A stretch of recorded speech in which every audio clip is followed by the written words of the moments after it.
तो भाई last time क्या हमने किया था, अब हम आगे आयनिक इक्विलिब्रियम पार्ट 2 पे। तो अब हम पढ़ेंगे कॉमन आयन इफेक्ट। ठीक है, ये कॉमन आयन इफेक्ट है क्या भला, आओ समझते हैं। समझना हमेशा एग्जाम्पल से, बिकॉज ऐसे बकबक समझ में नहीं आती। तो मान लिया मैंने एक एसिड लिया CH3COOH। वो ब्रेक डाउन आपको सबको पता है, CH3COO minus plus H plus में होगा। ठीक है, तो मान लिया टाइम बराबर 0 पे इसके मोल्स थे, इसकी कंसंट्रेशन थी C, ये था 0 भाई साहब, ये भी 0 था। टाइम बराबर इक्विलिब्रियम पे इसमें से C अल्फ़ा टूट गया, ये C अल्फ़ा बन गया, C अल्फ़ा बन गया। अब मैंने क्या किया, इस सॉल्यूशन में एक स्ट्रॉन्ग इलेक्ट्रोलाइट डाल दिया। स्ट्रॉन्ग इलेक्ट्रोलाइट डाल दिया, मान लो मैंने HCl को डाल दिया। HCl टूटेगा भाई, किस में टूटेगा, H प्लस में प्लस Cl माइनस में, सबको पता है। मान लिया टाइम बराबर 0 पे ये X मोल था, X कंसंट्रेशन थी, ये 0। टाइम बराबर T पे ये X में से ये स्ट्रॉन्ग इलेक्ट्रोलाइट है ना, तो स्ट्रॉन्ग इलेक्ट्रोलाइट पूरा डिसोसिएट होता है।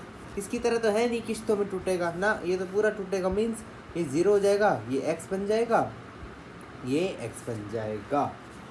अब क्या होगा, मैं मान लो इसका इक्विलिब्रियम कांस्टेंट Ka लिखता हूँ, तो Ka क्या होगा, this into this upon this.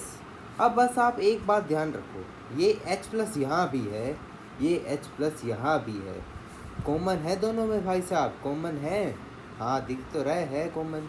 तो जब मैं K इक्विलिब्रियम, जब मैं इसका एसिडिक आयनिक कांस्टेंट ऑफ वो लिखूँगा, एसिड का आयनिक कांस्टेंट लिखूँगा, तो मुझे H प्लस की ये कंसंट्रेशन प्लस ये कंसंट्रेशन दोनों लेनी पड़ेगी, because it is a mixture. Mixture में एक आयन की कंसंट्रेशन नहीं, अगर एक जैसे दो आयन है तो दोनों की कंसंट्रेशन को प्लस करके लिखना पड़ेगा। इसका मतलब मैं पहले लिखूँगा CH3COO minus into concentration of H plus upon में कंसनट्रेशन ऑफ CH3COOH। अब मैं वैल्यू रखूँगा, इसकी वैल्यू क्या है, C अल्फ़ा इंटू इसकी वैल्यू क्या है H प्लस की, C alpha plus X upon में इसकी कंसंट्रेशन क्या है CH3OH की, C माइनस C अल्फ़ा। ठीक है, अब देखो, अब आपको पता है ये मेरा वीक एसिड है। वीक एसिड का डिसोसिएशन कांस्टेंट बहुत छोटा होता है, alpha is very very very very very less than 1। अगर अल्फ़ा वेरी लेस देन 1 है तो C अल्फ़ा प्लस एक्स को मैं नियर बाई एक्स बोल सकता हूँ, एज अल्फ़ा बहुत छोटा नंबर है, वो C से मल्टीप्लाई होगा तो बहुत छोटा नंबर हो जाएगा, और ये बहुत छोटा नंबर है तो मैं C अल्फ़ा प्लस एक्स को नियर बाई एक्स लिख सकता हूँ। बाय अप्रोक्सीमेशन मैं C अल्फ़ा प्लस एक्स को लिख सकता हूँ x into C alpha upon में, यहाँ मैं अगर C कॉमन ले लूँ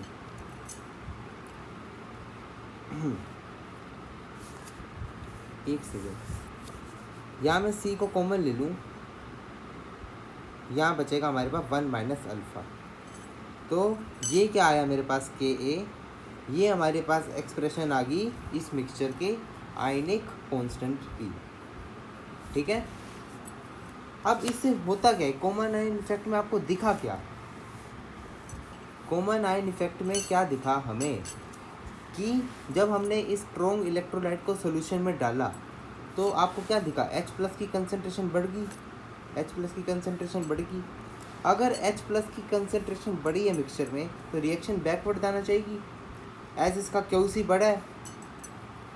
रिएक्शन साइड में जो प्रोडक्ट साइड रिएक्टेंट है H प्लस, मैं ये बढ़ा रहा हूँ ना, अगर मैं ये बढ़ा रहा हूँ तो मेरा क्या है, मैं मान लो QC लिख रहा होता, तो अगर मैं ये बढ़ा रहा हूँ तो मेरा QC बढ़ रहा है, तो मेरा अगर QC बढ़ रहा है तो वो Kc से छोटा हो जाएगा, अगर वो Kc से छोटा है तो रिएक्शन कहाँ जाएगी, बैकवर्ड। तो इससे क्या फ़र्क पड़ा, कॉमन आयन इफेक्ट ने इक्विलिब्रियम डिस्टर्ब कर दिया, इस स्ट्रॉन्ग इलेक्ट्रोलाइट ने इक्विलिब्रियम डिस्टर्ब कर दिया, जिसके कारण मेरी H प्लस की कंसंट्रेशन बढ़ी, जिसके कारण रिएक्शन बैकवर्ड डायरेक्शन की तरफ गई। तो बैकवर्ड डायरेक्शन की तरफ गई मतलब इसका आयनाइजेशन हो रहा है फॉरवर्ड साइड में, बट रिएक्शन इसके कारण जा रही है बैकवर्ड साइड में। ओवरऑल फिर क्या ही हो रहा है, रिएक्शन बैकवर्ड साइड में जा रही है H प्लस की कंसंट्रेशन बढ़ने से, और इसका आयनाइजेशन हो रहा है फॉरवर्ड डायरेक्शन में। इसका मतलब कॉमन आयन इफेक्ट की वजह से जो हमारा CH3COOH है उसका जो आयनाइजेशन है वो कम हो रहा है, ये डिक्रीज हो रहा है H+ की कंसंट्रेशन बढ़ने से। एज H+ की कंसंट्रेशन बढ़ने से हमारी रिएक्शन बैकवर्ड को जाने को मजबूर हो रही है, रिएक्शन बैकवर्ड को जाने को मजबूर हो रही है। इसी को हम कहते हैं कॉमन आयन इफेक्ट। इसे मैं आपको बेस में भी दिखा सकता हूँ, कोई बेस का एग्जांपल लेते हैं हम NH4Cl। NH4Cl कैसे टूटता है भाइयों और बहनों? ये टूटेगा NH4+ Cl- OH-, ठीक है, ये OH है, सॉरी ये वीक बेस ले रहा हूँ मैं, ठीक है। अब मान लो भाई टाइम बराबर 0 पे इसकी कंसंट्रेशन थी C, ये था 0 0, ये C में से C अल्फ़ा टूटा, ये C अल्फ़ा बना, ये भी C अल्फ़ा बना, ठीक है, टाइम बराबर इक्विलिब्रियम पर। अब मैंने इसमें फिर एक स्ट्रॉन्ग बेस डाल दिया। पहले स्ट्रॉन्ग एसिड डाला था वीक एसिड में, अब स्ट्रॉन्ग बेस डाल दिया। अब स्ट्रॉन्ग बेस डालूंगा तो क्या होगा? मान लो मैंने स्ट्रॉन्ग बेस इसी के फैमिली का लिया NH4Cl। अगर मैंने स्ट्रॉन्ग बेस डाला तो ये टूटेगा NH4+ Cl-। अगर ये NH4+ और Cl- में टूटा, मान लो इनिशियल था इसके X, ये थे 0 0, तो ये तो स्ट्रॉन्ग बेस है, ये कम्प्लीटली डिसोशिएट होगा। कम्प्लीटली डिसोशिएट होगा तो X का हो जाएगा 0, 0 का X और X। अब आपको फिर क्या दिख रहा है? इस सोल्यूशन में NH4+ और इस सोल्यूशन में भी NH4+, कॉमन आयन दिख गए। कॉमन आयन दिख गए तो वही आप ऐसे ही करोगे H+ में, जैसे कि H+ में हमने C∝+X करा है ना, इसकी कंसंट्रेशन में भी यहाँ पे C अल्फ़ा और यहाँ पे X जोड़ देना, फिर कह देना अल्फ़ा बहुत ज़्यादा कम है, तो इसका KB क्या आएगा? जैसे उसका K आया था, इसका KB आएगा, क्या आया था इसका KB? C∝×X/C∗1 - अल्फ़ा, ये आया था इसका KB। अब फिर से आपको दिख रहा है कि मेरा कंसंट्रेशन ऑफ NH4 बढ़ा है, मतलब प्रोडक्ट साइड रिएक्शन बढ़ा है, फिर से इसका डिसोसिएशन डिस्टर्ब हो गया है, फिर से इसका डिसोसिएशन डिस्टर्ब हो रहा है। 2 मिनट पेन नहीं चल रहा, मैं पेन लाया दूसरा, नहीं ये नहीं पड़ा, ये पास में पड़ा है। तो ये हुआ हमारा कॉमन आयन इफेक्ट का थोड़ा बहुत चर्चा। अब कॉमन आयन इफेक्ट हमने पढ़ लिया क्या होता है। अब हम चैप्टर के बहुत अच्छे से पार्ट से आते हैं, जिसे हम कहते हैं pH कैलकुलेशन, जिसे हम क्या कहते हैं? pH calculation of weak acid and weak base, strong acid, strong base, फैला बेस। पहले हम स्ट्रॉन्ग की बात करते हैं, वीक की तो हम कर ही लेंगे। स्ट्रॉन्ग एसिड, स्ट्रॉन्ग बेस में मैं आपको 2 केस बता रहा हूँ। वो 2 केस में अगर आप मेरे केस वाइज चले तो आपको कभी दिक्कत नहीं होगी, कभी भी दिक्कत नहीं होगी। एक सेकेंड, देखो फर्स्ट केस में मान लो मेरा कोई भी एसिड या फिर कोई भी बेस है जिसकी कंसंट्रेशन 10⁻⁶ से ज़्यादा है। एनी एसिड और बेस जिसकी कंसंट्रेशन 10⁻⁶ मोलर से ज़्यादा है, तो हम हमेशा एसिड बेस की कंसंट्रेशन ही pH के लिए 2 सेकेंड मेरी ना पोजीशन निकल रही, 1 सेकेंड, ये भगवान,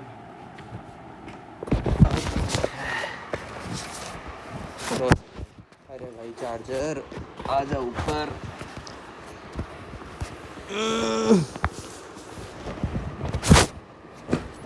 ओके, नेक्स्ट पेज। हमने क्या बोला था? pH of strong acid and strong base. Case number 1, अगर आपकी कंसंट्रेशन ऑफ एसिड और बेस स्ट्रॉन्ग वाले ज़्यादा हो 10⁻⁶ मोलर से, तो आपको क्या करना है? 1 सेकेंड, आपको क्या करना है? आपको क्या करना है कि आपको नॉर्मेलिटी निकालनी है। नॉर्मेलिटी निकालोगे, मान लो एक एसिड दे रखा है, उसका डाटा दे रखा है, आप उसे n निकालोगे उसका नॉर्मेलिटी, और वॉल्यूम उसे गिवन होगी। आपको नॉर्मेलिटी निकालनी है एसिड की और बेस की। और केस 1 में हम क्या कर रहे हैं? मिक्सिंग ऑफ एसिड और बेस। आपको कह देंगे इतना ml इतने मोल एसिड प्लस इतना ग्राम इतने ml एसिड, या फिर इतना ग्राम इतने मोल बेस मिक्स कर रहे हैं, तो इसका pH बताओ तो क्या होगा। तो सबसे पहले मैं आपको बता रहा हूँ मिक्सिंग ऑफ एसिड और बेस।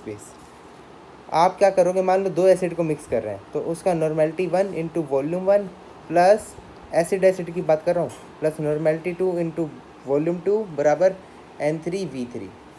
आपको बस इतना कर देना है।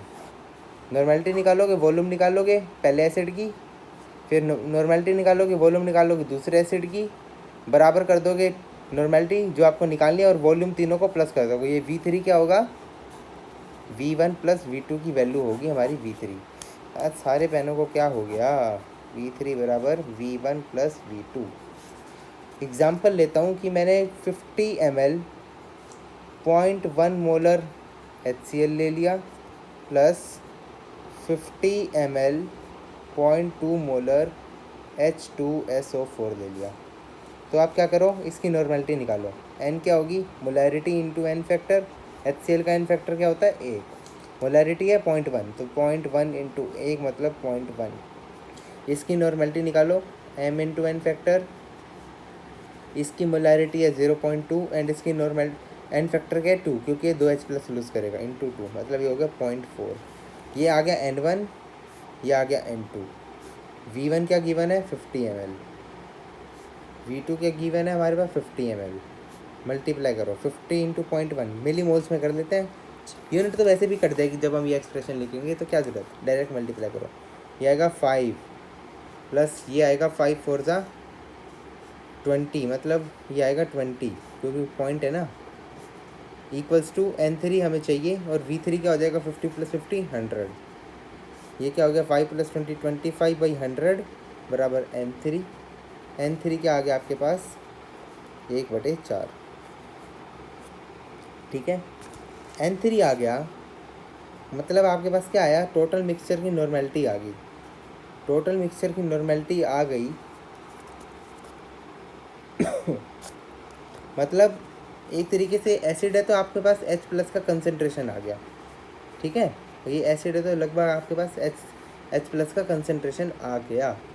H प्लस का कंसनट्रेशन आ गया तो अब आप फॉर्मूला लगा सकते हो, pH बराबर minus log of H plus, और यही कंसनट्रेशन को इसमें रख के सॉल्व कर देना, बात खत्म। ठीक है, ये हो गया हमारा मिक्सिंग ऑफ एसिड एसिड। ये बेस भी हो सकता है, मैंने एसिड का एग्जांपल लिया, बेस का एग्जांपल लेना। बट जब आप बेस का एग्जांपल लोगे, मेरी बात ध्यान से सुनो, आप अगर दोनों बेस को इकट्ठा मिक्स करोगे तो जो आपको फाइनल N3 आएगा ना, वो OH की कंसनट्रेशन होगी भाई साहब, OH की कंसनट्रेशन होगी। फिर आप फॉर्मूला लगाओगे POH का, कि minus log of OH minus की कंसनट्रेशन, फिर आपका POH आएगा। और क्वेश्चन ने अगर pH पूछे तो आपको ये रिलेशन यूज़ करना पड़ेगा, pH प्लस POH बराबर 14। तो POH आपको गिवन होगा तो आप 14 में से माइनस करोगे POH, तभी आपको pH मिलेगा। ठीक है, अब आते हैं मिक्सिंग ऑफ एसिड बेस, दोनों अलग अलग मिक्स कर रहे हैं, एसिड प्लस बेस को अलग अलग मिक्स कर रहे हैं। तो सबसे पहले आपको क्या करना है कि जो गिवन डाटा होगा, जैसे कि मैं आपको एग्जांपल से समझाता हूँ, 0.50 ml NaOH प्लस 25 नहीं लेते 75, अरे पैन के बच्चे चलना यार तू, 75 ml H2SO4। ये है मेरे पास NaOH का 0.1 मोलर सोल्यूशन, इसका भी है 0.1 मोलर सोल्यूशन। अब आपको ये N1 V1 N2 V2 नहीं लगाना, अब आपको लगाना है, क्योंकि एसिड बेस अपोजिट आ गए, तो अब आपको लगाना है N1 V1 minus N2 V2, minus आ जाएगा भाई साहब, बराबर N3 V3। अब आपको ना इसका NV प्रोडक्ट करके देखना है। N क्या होगा इसका 0.1 into 1, molarity into N factor, NOH का N फैक्टर 1, तो इसकी नॉर्मेलिटी होगी 0.1 और वॉल्यूम क्या हो गया 50, मतलब ये तो आ रहा है 5। अब इसका ये भी 0.1 मोलर है, अगर इसका N फैक्टर 2 है तो इसकी नॉर्मेलिटी हो जाएगी 0.2 और इसकी वॉल्यूम है 75, ये आ जाएगा 15। अब NV प्रोडक्ट जिसका ज़्यादा, यहाँ पे किसका ज़्यादा है, एसिड का ज़्यादा है, तो आप N1 V1 की जगह इसका प्रोडक्ट लिखोगे, मतलब इसकी जगह लिखोगे आप 15 और कम वाले की जगह लिखोगे आप N2 V2 क्या आया 5 माइनस 5 प्लस हमें N3 निकालना है और V3 दोनों की वॉल्यूम प्लस 75 प्लस 150 इंटू 125, तो N3 की वैल्यू क्या आ जाएगी 10/125। अब ये जो वैल्यू आएगी, जो आपकी कंसनट्रेशन ज़्यादा थी किसकी कंसंट्रेशन ज़्यादा थी? एसिड की। तो एसिड में क्या होता है? H+। तो जो आपकी N3 है वो H+ की कंसंट्रेशन होगी। मान ले यहाँ पे OH होता, मतलब यहाँ पे कोई बेस होता जिसका NV ज़्यादा आता, तो आप NV ज़्यादा वाले को यहाँ लिखते, तो जो आपका N3 आता ना जिसका यहाँ पे ज़्यादा है, मान लो यहाँ पे बेस का ज़्यादा होता, तो जो आपका N3 आता वो OH- की कंसंट्रेशन होती। OH- की कंसंट्रेशन होती तो आप POH निकालते। POH बराबर माइनस log ऑफ OH- की कंसंट्रेशन। उसके बाद अगर POH निकलता तो क्वेश्चन ने pH पूछा होता तो 14 में से माइनस करते। ये है एसिड बेस की pH निकालने का तरीका, NV rule. Acid acid base base mix कर रहे हो तो N1V1 प्लस N2V2 बराबर N3V3। ये गिवन ये गिवन ये गिवन ये गिवन V3V1 प्लस V2 कर लेना, N3 आएगा।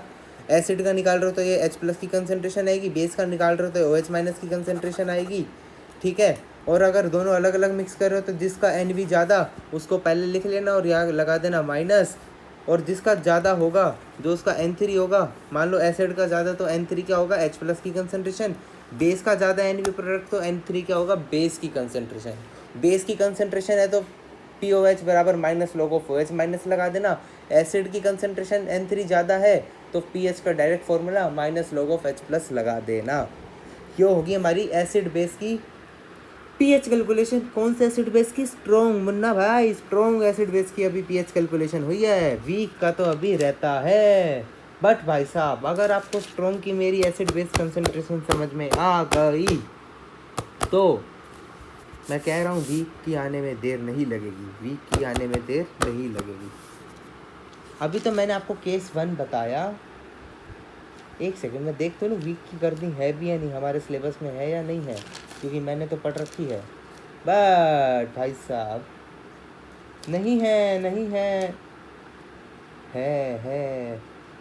थोड़ी सी है, थोड़ी सी, बिल्कुल थोड़ी सी है। आराम से बताऊंगा, बिल्कुल टेंशन नहीं लेनी।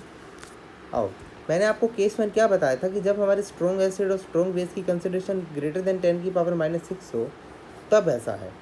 अगर मान लो मुन्ना भाई कि आपकी कंसंट्रेशन 10⁻⁻6 से छोटी हो, छोटी, when concentration of acid base is less than 10⁻⁻6।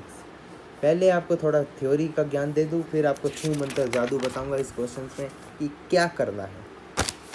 मान लो कि मैंने आपको प्यारा सा क्वेश्चन दिया कि find the pH of HCl, कितना मोलर? 10⁻⁻7 मोलर HCl का pH बता दो।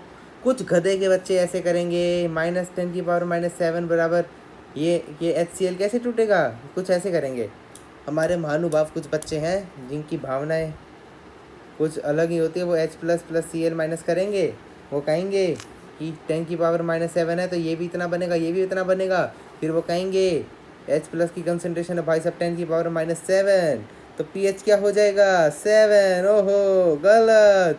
वो कहेंगे ठीक, वो कहेंगे गलत, वो कहेंगे कैसे गलत, अभी बताता हूँ। भाई साहब एसिड बोल रहे हो और उसकी pH तुम 7 कह रहे हो, तुमसे बड़ा कौन सा गधा है? एसिड की pH 7 कब से होने लगी भाई?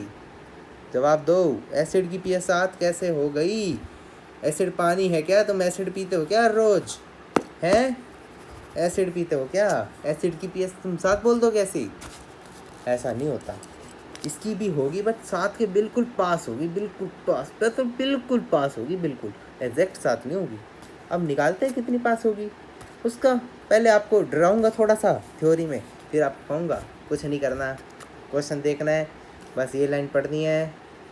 पी है जो इसकी कंसंट्रेशन है लेस देन 10⁻⁻6 है, बस इस पर टिक मार देना, बात ख़त्म। क्वेश्चन तो ऐसे ही है इसके। तो आओ पहले थ्योरी बता देता हूँ। वही HCl का एग्जांपल लेते हैं। HCl टूटेगा H++ Cl- में भाई साहब, ठीक है। टाइम बराबर 0 पे मान लिया कि ये 10⁻⁻7 है जो क्वेश्चन ने दे रखा है, और ये 0 0 है, और टाइम बराबर t पे ये सारा डिसोसिएट हो जाएगा as it is a strong electrolyte. ये 10⁻⁻7 बनेगा, ये भी 10⁻⁻7 बनेगा। Okay okay. बट भाई साहब HCl का अगर वीक ले रहे हो तो HCl में पानी भी तो होता है, HCl के एसिड में पानी भी तो होगा, आप उसका डिसोसिएशन नहीं लोगे? भूल गए इसे? ये तो वीक इलेक्ट्रोलाइट है, वीक इलेक्ट्रोलाइट है। तो मान लो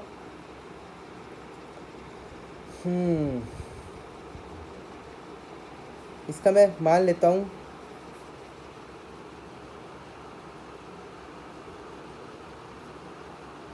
तो है, हाँ, मान लेता हूँ इसका इनिशियल कंसंट्रेशन ए है, ठीक है। ये हो गया 0 0। अगर ये ए माइनस एक्स हुआ तो ये कितना हुआ, एक्स और एक्स, ठीक है, टाइम बराबर इक्विलिब्रियम पे। तो आप इसका के डब्ल्यू कैसे लिखते हो, के डब्ल्यू तो आप यही लिखते हो ना, H plus O H minus. और के डब्ल्यू की वैल्यू रूम टेम्परेचर पे कितनी होती है, 10⁻⁻14, पिछले लेक्चर में बताया है, बराबर H plus O H minus. ये आपने इसमें मिला रखा है। अब आपको दिख रहा है कि कॉमन आयन आपको दिख रहा है, ये एच सी एल का एच प्लस इधर भी है, वाटर का एच प्लस इधर भी है, ठीक है। एसिड का एच प्लस भी इधर है, वाटर का एच प्लस भी इधर है, तो कंसंट्रेशन में दोनों का एच प्लस की कंसंट्रेशन जोड़ के लिखेंगे, मतलब x plus this, x plus 10⁻⁻7 into O H की कंसंट्रेशन है एक्स बराबर 10⁻⁻14। अब आप इसे मल्टीप्लाई करोगे इससे तो एक क्वाड्रेटिक इक्वेशन बन जाएगी। क्वाड्रेटिक इक्वेशन सोल्व करोगे मुन्ना तो आपकी एक्स की वैल्यू आएगी, एक्स की वैल्यू आपकी हमेशा लगभग 6 इंटू 10⁻⁻6 मोलर आएगी, चाहे करके देख लेना। इसको इससे और यहाँ पे 10⁻⁻14 इक्वेशन है, इसे सोल्व करके एक्स की वैल्यू निकालना। उसके बाद एच प्लस की कंसंट्रेशन आ जाएगी, आप उसका माइनस लॉग लेना, तो ये हमेशा किसके पास आती है, ये हमेशा किसके पास आएगी। अब देखो, ये तो आई एच प्लस की कंसंट्रेशन एक्स की वैल्यू, एक्स तो हमारा ये था पानी वाला, बट हमें तो पूरा मिक्सचर का एक्सप्रेस लेना है भाई, पीएच तो पूरे मिक्सचर का निकलता है। ये एक्स की वैल्यू ये आई मानते हो, इसे इक्वेशन को सोल्व करना यही आएगी, मान लेना। इस वैल्यू में आप ये वैल्यू भी तो जोड़ो, क्योंकि एच प्लस दोनों की कंसंट्रेशन का मिक्सचर है, तो मैं लिखूँगा एच प्लस का टोटल। एक बात बताऊँ, ये थ्योरी जितनी बता रहा हूँ बकवास है, वैसे बता रहा हूँ मैं, कि तुम ये मत समझो कि मेरे को आती नहीं, मैं तुम्हें रटवा रहा हूँ, ठीक है। एच प्लस का टोटल कंसंट्रेशन बराबर ये कंसंट्रेशन, मतलब 10⁻⁻7 प्लस 6 इंटू 10⁻⁻6। इसे कॉमन लोगे, इसको जोड़ोगे, तो ये आएगा 1.6 इंटू 10⁻⁻7। ये आएगी आपकी एच प्लस की टोटल कंसंट्रेशन। एच प्लस की टोटल कंसंट्रेशन आए तब इसका लॉग लेना, माइनस लॉग ऑफ दिस।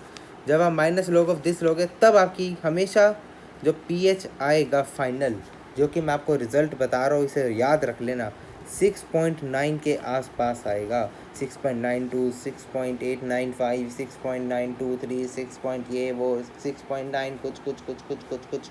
तो जब भी आपको दिख जाए ना कि मेरा एसिड है, उसकी कंसंट्रेशन 10⁻⁻6 के आस से छोटी दे रखी है क्वेश्चन में, तो आपको पीएच हमेशा ऐसे देंगे 10, 13, 12, और ये जिस ऑप्शन में आपको 6.9 के आसपास दिखे, आँख बंद करके टिक मार देना।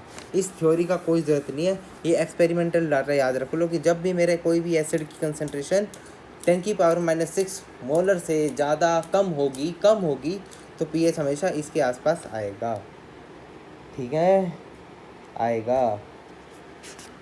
ये हो गई हमारी स्ट्रॉन्ग एसिड बेस की कहानी ख़त्म। अब आओ, हमारा बस आधे पेज का कंसेप्ट रहता है, calculation of pH of mixture of weak acid and weak base.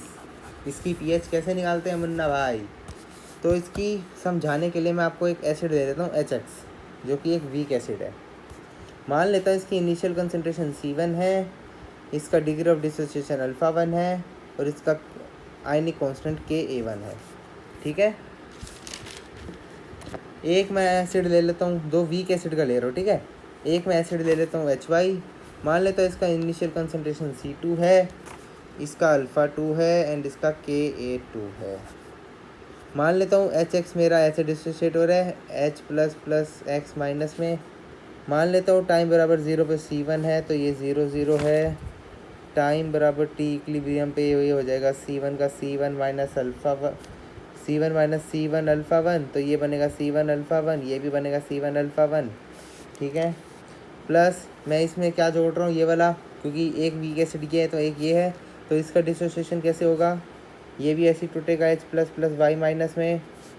ये भी टाइम बराबर 0 पे इसकी कंसंट्रेशन होगी C2, ये होगा 0 0, अरे पेन चल ले यार, बेइज्जती करा रहे हैं। टी बराबर टी इक्विलिब्रियम पे ये होगा C2 माइनस C2 अल्फ़ा, ये बनेगा C2 अल्फ़ा 2 अल्फ़ा 2, ये भी बनेगा C2 alpha 2। H plus total का कंसनट्रेशन देखो, दिस प्लस दिस मिक्सचर में, इन मिक्सचर H प्लस का टोटल कंसनट्रेशन कितना है, C1 alpha 1 plus C2 alpha 2। Okay, तो pH का लिखोगे बबुआ minus log of C1 alpha 1 plus C2 alpha 2, क्योंकि टोटल कंसनट्रेशन ये है तो pH की होगा माइनस लॉग ऑफ दिस। ठीक है, अब आपको दो बढ़िया से फॉर्मूला बताने जा रहा हूँ। अल्फ़ा 1 क्या होता है, याद रख लेना, डायरेक्ट रिजल्ट है के alpha 1 KA1 upon under root में KA1 C1 plus KA2 C2। ऐसे ही अल्फ़ा 2 अगर आपको निकालना हो तो अगर ये दे रखो, ये दे रखो, देखो KA1 दे रखो, KA2 दे रखो, दोनों एसिड की कंसनट्रेशन दे रखी हो, तो अल्फ़ा 1 पूछे तो ये फॉर्मूला, और अल्फ़ा 2 पूछे तो बस यहाँ पे KA2 कर दो, बाकी नीचे सेम है। KA2 अपॉन अंडर रूट में KA1 C1 plus KA2 C2।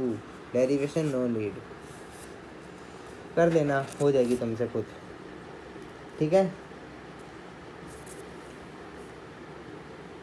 बस हो गया, कितना ही था। pH आ गई, बेस का भी सेम है यार, बेस भी बिल्कुल सेम है, कुछ फ़र्क नहीं है, बिल्कुल सेम फॉर्मूला आएगा बेस के लिए भी। बट इसमें क्या होगा, यहाँ पे POH आ जाएगी भाई। जब भी बेस के लिए बात करो ना तो POH आ जाती है। कभी कभार बच्चे ध्यान नहीं देते इस पर और गड़बड़ कर देते हैं।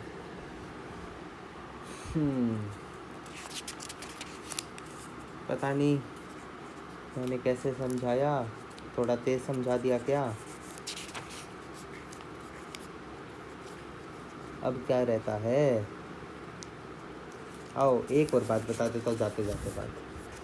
ठीक है, कभी कभार ऐसे पूछ लेता है di poly basic acid and di poly acidic acid, मतलब एक एसिड को मल्टीपल स्टेप्स में डिसोसिएट कराएगा एंड बाद में उससे रिलेटेड कुछ बातें पूछ लेगा। तो आओ उसकी भी थोड़ी बहुत बता देता हूँ। लास्ट टॉपिक है, बिल्कुल ख़त्म हो जाएगा हमारा आधा चैप्टर। मान लेता हूँ मेरे पास एक एसिड है H3PO4 का, ठीक है, उसे सबसे पहले फर्स्ट डिसोसिएट करा H plus plus H2PO3 minus, अरे यार पेंचल ना मार खाएगा, H2PO3 माइनस। ठीक है, इसका आयनाइजेशन कांस्टेंट ले लिया K1। फिर मैंने इसको फिर से कराया H2PO3 माइनस को, फिर डिसोसिएट कराया H प्लस प्लस, अब हो जाएगा HPO3 डबल माइनस। इसका आयनाइजेशन कांस्टेंट KA2 ले लिया, इसको फिर करा दिया भड़क को, HPO4 था ये, सॉरी,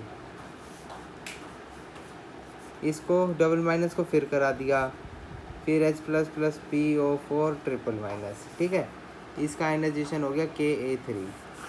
अब आपसे कुछ ऐसा पूछ सकता है कि जो इसका टोटल आयनाइजेशन KA होगा वो क्या होगा, वो होगा KA1। इक्विलिब्रियम में भी पढ़ा था, रिएक्शन जोड़ रहे हैं तो ये कटा, ये कटा, ये कटा, ये कटा, ये कटा, तो H3PO4 डिसोसिएट हुआ 3H plus plus PO4 triple minus.